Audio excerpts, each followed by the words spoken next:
दोस्तों, कसम से कहानी में अब धीरे धीरे बहुत ही ज्यादा मजा आने वाला है, इसलिए प्लीज आप सभी से निवेदन है कि पूरी कहानी अवश्य सुने और यदि कहानी अच्छी लगे तो अपने दोस्तों में शेयर और वीडियो को लाइक भी करें। चलिए कहानी शुरू करते हैं।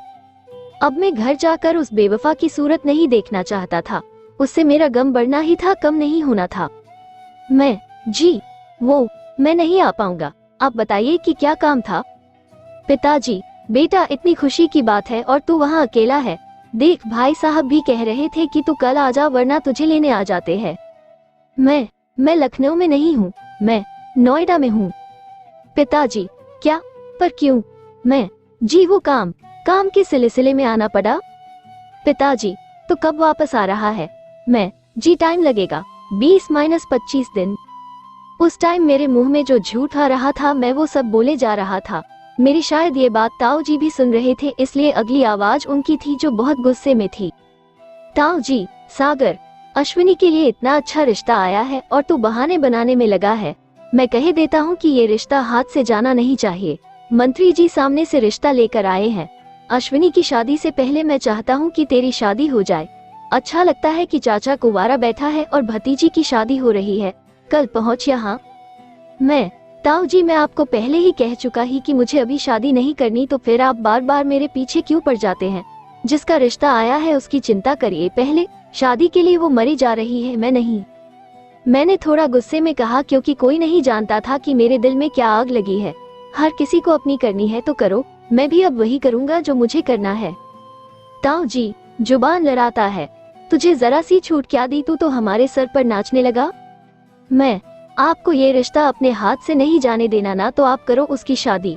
मेरे लिए कौन सा प्रधानमंत्री का रिश्ता आया है जो आप एकदम से शादी करने लगे? दारू का नशा अब मुझसे सब बुलवा रहा था।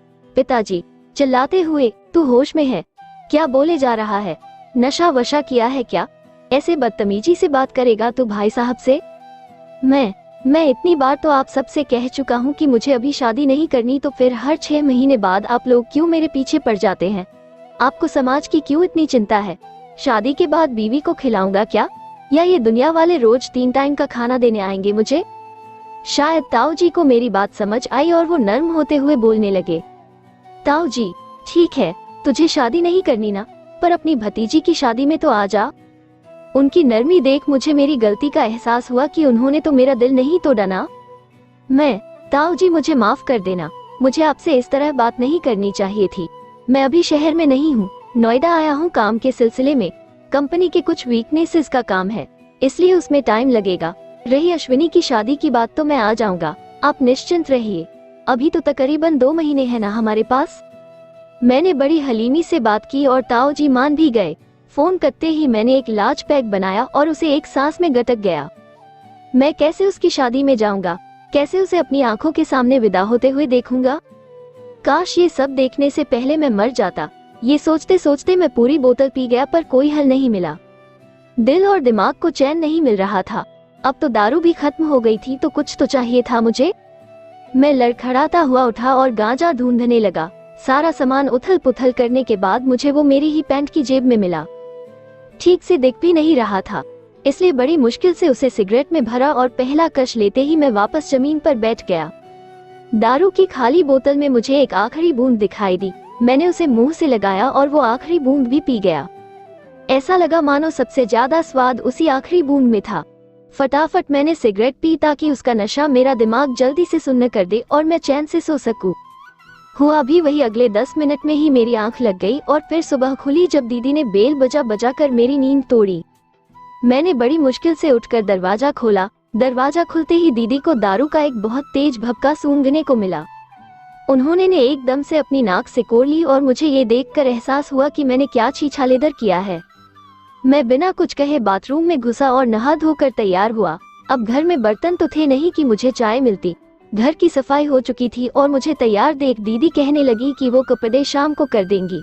मुझसे उन्होंने पूछा कि मैं कितने बजे लौटूंगा, तो मैंने उन्हें 6 बजे बोल दिया और फिर मैं ऑफिस के लिए निकल गया। आज मैंने सोच लिया था कि सर को अपना रेसिग्नेशन दे दूंगा। ऑफिस आकर जब मैंने जॉब छोड़ने की बात कही तो सर ने मुझे अपने सामने बिठाया और पूछा, बॉस, पहले तो तू ये बता कि ये क्या हालत बना रखी है अपनी, और क्यों ये जॉब छोड़ना चाहता है? कहीं कोई और जॉब मिल गई? मैं सर कुछ पर्सनल कारण है। बॉस, जॉब छोड़ने के लिए पर्सनल कारण है या फिर ये दाढ़ी उगाने की वजह पर्सनल है? सर बार बार कारण जानने के लिए कुरेदते रहे क्योंकि पिछले कुछ महीनों में उन्होंने अंडर स्टाफिंग की थी और अकाउंट्स में सिर्फ 2 ही लोग बचे थे, यानी मैं और मोहित, और हम दोनों ही पूरा अकाउंट्स का काम देख रहे थे, हेड ऑफिस का भी और यहाँ ब्रांच का भी। अब मुझे सर को कुछ न कुछ बहाना मारना था तो मैंने कहा, मैं बोर हो गया हूँ, इतनी दूर से आना पड़ता है। बॉस, अरे भाई अभी तो तुम्हारी उम्र ही क्या है जो बोर हो गए, अभी तो सारी उम्र पड़ी है, दूर से आना पड़ता है तो यहाँ कहीं नजदीक घर देख ले। सर यहाँ कहाँ बजट में घर मिलेगा? बॉस, तो अब तो मेट्रो शुरू हो गई, उससे आ जाया कर। पर मैं तो मन बना चुका था कि मुझे जॉब छोड़नी है, इसलिए सर ने कहा। बॉस, ठीक है यार, अब तेरा मन बन ही चुका है तो, पर देख 1 महीना रुक जा और ये काम निपटा दे, फिर बाकी का मोहित संभाल लेगा। जी ठीक है, पर सर सुबह के टाइम में थोड़ा रिलैक्सेशन दे दो, रात को आप जितनी देर बोलो उतनी देर बैठ जाऊंगा। सर मान गए और मैंने सोचा कि अब महीना तो शुरू हो ही चुका है तो रो पीट कर दिन पार कर लेता हूँ। इधर जब ये खबर मोहित को पता चली तो उसने चुपचाप प्रफुल्ल को फोन कर दिया और शाम को जबरदस्ती मेरे साथ मेरा घर देखने के बहाने से मेरे साथ आ गया। रास्ते में ही उसने प्रफुल्ल को भी पिक करने को कहा। जैसे ही प्रफुल्ल ने मेरी हालत देखी तो वो गाली देते हुए कहने लगा, हरामी क्या हालत बना रखी है अपनी। पर मेरे जवाब देने से पहले ही मोहित बोल पड़ा, साहब आजकल मजनू हो गए हैं। मैं बस झूठी हंसी हंस कर रह गया। दोनों को 1 मिनट छोड़कर मैं कुछ लेने चला गया। वापस आया तो मेरे पास चिप्स, नमकीन और सोडे की बोतल थी। हम तीनों दारू लेते हुए आ गए। बालकनी में तीनों जमीन पर बैठ गए और मैंने तीनों के लिए स्मॉल पैक बनाए। इधर प्रफुल्ल ने खाना ऑर्डर कर दिया। उन दोनों ने एक सिप ही ली थी और मैं एक सांस में गटक गया। अबे साले, आराम से, तू तो कतई देवदास हो रखा, प्रफुल्ल बोला। पर आगे बात होने से पहले ही दीदी आ गई और मैंने दरवाजा खोला। वो चुपचाप बाथरूम में कपड़े धोने लगी। मोहित ने बात शुरू करते हुए कहा, जनाब नौकरी छोड़ रहे हैं। ये सुनते ही प्रफुल्ल चौंक पड़ा और बोला, तू पागल हो गया क्या? एक लड़की के चक्कर में पड़कर इतनी अच्छी नौकरी छोड़ रहा है? होश में आ और लाइफ में प्रैक्टिकल बन जा। देख तुझे मैं एक शुअर शॉर्ट तरीका बताता हूँ उस लड़की को भूलने का। घर के अंदर बैठेगा तो इसी तरह उल जुलूल हरकतें करेगा। घर से बाहर निकल और मेरे ऑफिस में है एक लड़का, मैं उससे किसी लड़की का नंबर मांगता हूँ, उससे मिल और मूव ऑन कर।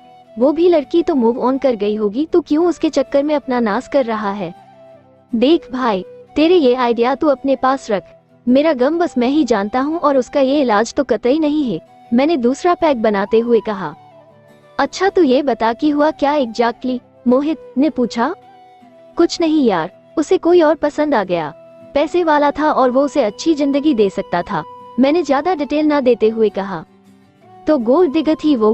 प्रफुल्ल ने पूछा। ऐसी थी तो नहीं, पर छोड़ना, तू देख ऑर्डर कहाँ पहुँचा। मैंने बात बदलते हुए कहा क्योंकि अब मुझे अश्विनी के बारे में कोई बात नहीं करनी थी।